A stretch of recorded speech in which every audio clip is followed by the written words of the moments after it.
తీసుకుంటాం సార్ పవన్ గారు ఇప్పుడు ఈ వైఎస్ఆర్ గవర్నమెంట్ 5 ఏళ్ల పాలనలో ద్వారంపూడి చంద్రశేఖర్ రెడ్డి గారి కుటుంబం ఆయన ఆధ్వర్యంలో మొత్తం కాకినాడ పోర్ట్ నుంచి రేషన్ బియ్యం ఎక్స్పోర్ట్ అయిందని అన్ని పార్టీలు కూడా నిరంతరం ఆరోపణలు ఇచ్చినాయి. ఇప్పుడు ఎవరు మీరు కూటమి ప్రభుత్వం వచ్చిన 6 నెలల తర్వాత ఇక్కడ నుంచి ఎక్స్పోర్ట్ చేస్తుంది ఎవరు రేషన్ బియ్యం, కీలక సూత్రధారులు ఎవరు, పాత్రధారులు ఎవరు ఎప్పుడు కనుక్కుంటారు? అట్లా మనోహర్ గారు ఇక్కడ పర్యటనకు వచ్చినప్పుడు సిఐడి ఎంక్వైరీ వేస్తాం, ఇక్కడ నుంచి ఎవరు చేస్తారు, ఎప్పుడు వేస్తారు? ఇది ఇప్పుడు మేము పట్టుకుంది ఏంటంటే ఇది ఎలా ఉన్నాయంటే డైరెక్ట్ కింగ్ పిన్స్ ఎలా ఉన్నారంటే వాళ్ళ కంపెనీస్ ఉన్నాయి. వీళ్ళు ఎలా అంటే ఇది ఒక కార్టెల్, ఇది ఇట్స్ నాట్ ఒక సింగిల్గా మెయింటైన్ చేస్తున్నారేమో కానీ ఇట్స్ అ కార్టెల్. దాదాపు మేము చూస్తుంటేనే 16 దాకా ఉన్నాయి, 16 కంపెనీస్. దాంట్లో మీరు చెప్పిన వ్యక్తి కంపెనీ కూడా ఉందని చెప్తా ఉన్నారు. నాకు యాజ్ అంటూ నాకు కూర్చోబెట్టేది మానస ట్రేడింగ్ కంపెనీ, అది వాళ్ళ బ్రదర్ది అని చెప్తానో నాకు తెలియదు. ఇది నా ఉద్దేశం ఏంటంటే ఇది ఒక వ్యక్తికి సంబంధించింది కాదు, ఒక వ్యక్తిని టార్గెట్ చేస్తుంది కాదు. ఇది ఎంటైర్ ఈ నెట్వర్కింగ్ని బ్రేక్ డౌన్ చేయాలి దీన్ని. అలాగే మేము ఇప్పుడు ఇది మీకు ఎందుకు ఉందంటే ఏదైనా ముందుకు వెళ్ళనివ్వట్ల. ఇక్కడ ఉన్న అధికార యంత్రాంగంలో కూడా కొంత ప్రక్షాళన జరగాలి. చాలా బలంగా గార్డు చేస్తాను, ఎవరో తెలియట్లేదు కానీ ఇంకా నేను ఇప్పుడు దాకా దీని మీద దృష్టి సారించాల. నా చేతిలో లేదు, మనోహర్ గారి చేతిలో.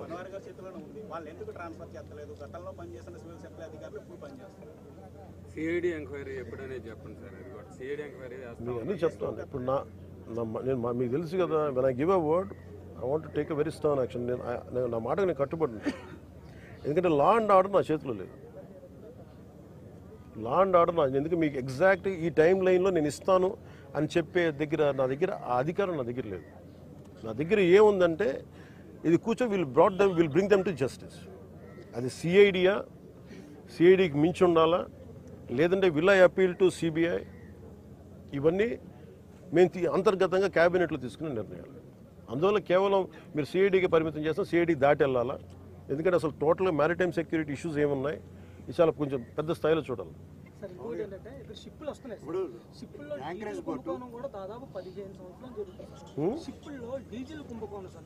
డీజిల్ అదే చెప్తున్నాను, అది మీకు ఫ్రీ ఫర్ ఆల్ అయిపోయింది చెప్తాను కదా.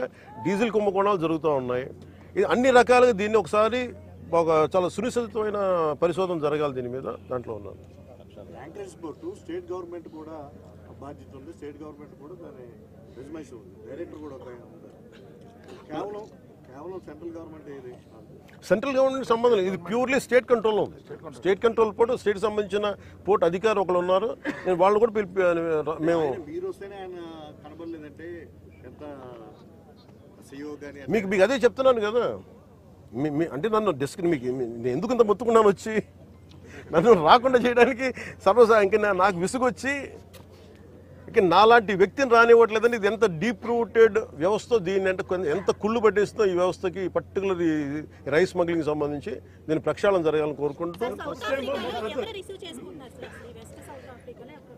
అక్కడ సౌత్ ఆఫ్రికాలో వాళ్ళది స్టేపుల్ డైట్ రైస్. అది వాళ్ళకి పాపం నిజంగా చెప్పాలంటే వాళ్ళకి సబ్స్టాండర్డ్ రైస్ పంపిస్తుంది. జనసేన గతంలో లబ్ధిదారులకు నేరుగా అకౌంట్లో వేస్తారని మీరు గతంలో నినాదం తీసుకున్నారు. అదేమన్నా ఇప్పుడు ఎందుకంటే ఈ రైస్ 90% కూడా తినట్లేదు సార్. డైరెక్ట్ ఇష్యూ నాకు ఇది బాగా తెలుసండి. ఇది తినని బియ్యం.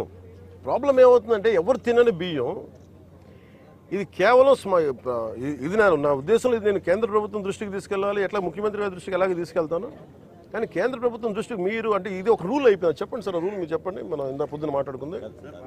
ఎన్ఎఫ్ఎస్ఏ ఆ చట్టం వచ్చిన తర్వాత ప్రభుత్వం పైన ఆబ్లిగేషన్ ఉంది. మనం ఖచ్చితంగా ప్రతి కుటుంబానికి ఆహార ధాన్యాలు అందించే బాధ్యత ప్రభుత్వం పైన ఉంది. ఎన్ఎఫ్ఎస్ఏ చట్టం రాకుండా ముందు మీరు అనేది డైరెక్ట్గా మనం క్యాష్ డిస్ట్రిబ్యూషన్ చేయొచ్చు, కానీ ఎన్ఎఫ్ఎస్ఏ చట్టం వచ్చినాక ఆ బాధ్యత మన పైన పడింది, ప్రభుత్వం పైన. తప్పకుండా ఇందాక కూడా ఇక్కడికి వస్తున్నప్పుడు కూడా డిప్యూటీ సీఎం గారు అదే మాట అన్నారు. మీరన్న మాట అన్నారు, డబ్బులు ఇవ్వచ్చా అంటే మీకు వచ్చిన ప్రశ్న నాకు వచ్చింది.